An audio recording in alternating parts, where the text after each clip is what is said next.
추운 겨울이 다가오면 자연스럽게 난방용품의 사용 빈도는 올라가게 됩니다.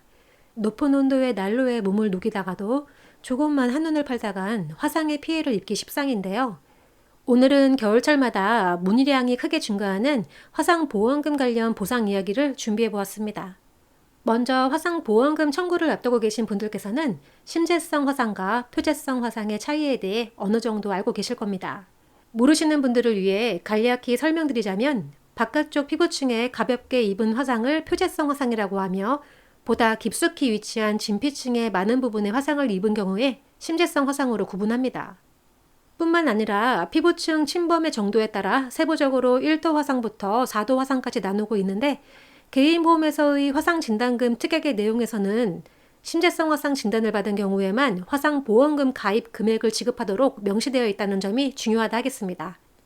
요리를 하거나 전적으로 본인이 부주의하여 생긴 화상에 대해선 치료비나 화상진단금 또는 그 흉터에 대한 보상 등을 오로지 자신의 개인보험에서 보상받아야 하지만 만일 타인의 책임으로 인해 생긴 화상피해라고 한다면 분명 정당한 손해배상 청구 절차를 거쳐 그 피해에 대한 충분한 보상을 받으셔야 할 것입니다.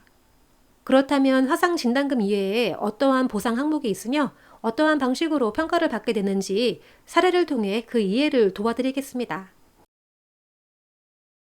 K씨는 동네 호프집에서 지인들과 시간을 보내고 있었습니다. K씨 뒤로 등유 난로가 있었고 그 위엔 실내가 건조하여 물이 담긴 주전자가 놓여 있었습니다. 가게를 찾은 다른 손님이 이동을 하다가 미끄러지면서 그 주전자를 쳐버리며 K씨의 다리 위로 뜨거운 물이 쏟아지고 말았습니다. 곧장 응급실로 향해 응급처치를 받았으며 시일이 지나 피부과 주치의로부터 심재성 2도 화상 진단이 내려졌습니다. K씨는 자신의 피해에 대해 호프집에 가입된 영업해상 책임보험의 사고 접수를 요구하였습니다.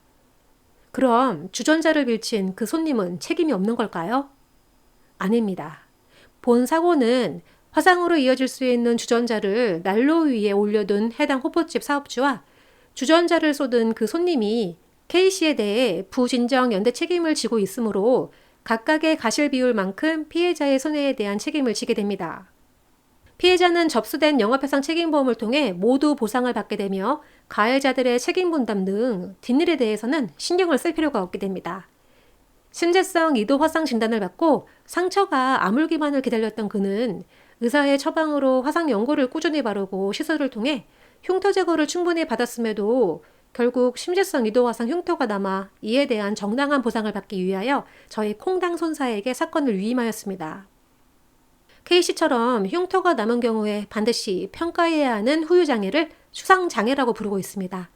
심재성 2도 화상 흉터 추상장애는 화상의 부위에 따라 그 크기와 기준을 달리 적용하고 있는데 심지어 업무상 재해로 인한 산재보험과 기타 배상책임사고 그리고 개인보험 등 사고의 유형이나 손해배상 청구를 하게 될 곳마다 모두 다르기 때문에 이와 관련한 규정을 잘 숙지하고 있지 않다면 의사라고 하더라도 쉽게 소견 내용을 작성해주기 어려울 것입니다.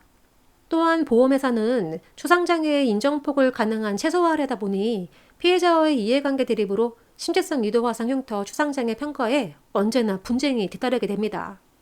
그러나 다양한 사유로 생각지도 못한 부위에 각기 다른 면적으로 화상 흉터가 남은 피해자들에게 추상장애의 손해사정을 도와드린 경험이 많은 콩당 손사는 적극적으로 위임자의 분쟁 해결을 위한 자료를 검토 및 수집하고 손해사정서를 작성하여 보험회사에 제출하였습니다.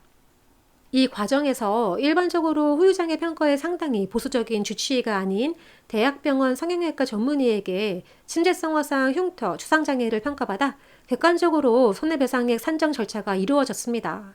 그러나 합당한 주장이라고 할지라도 보험회사의 입장은 또 다른 것이기에 심재성 2도 화상 손해사정에 대한 분쟁은 쉽게 해결되지 않게 됩니다.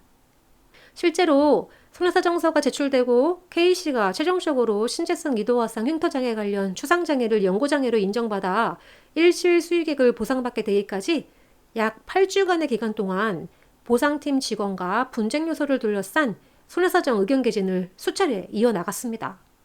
만일 이 영상을 보시는 분들 중에서 K씨처럼 가해자 측 보험회사에 심재성 화상 피해에 대한 손해배상 청구를 앞두신 분들께서는 추상장애의 평가를 의뢰하기 전 저희 화상 전문 손해사정사 콩당 손사에게 도움을 요청하시어 전문가의 조언을 받아보시길 바랍니다.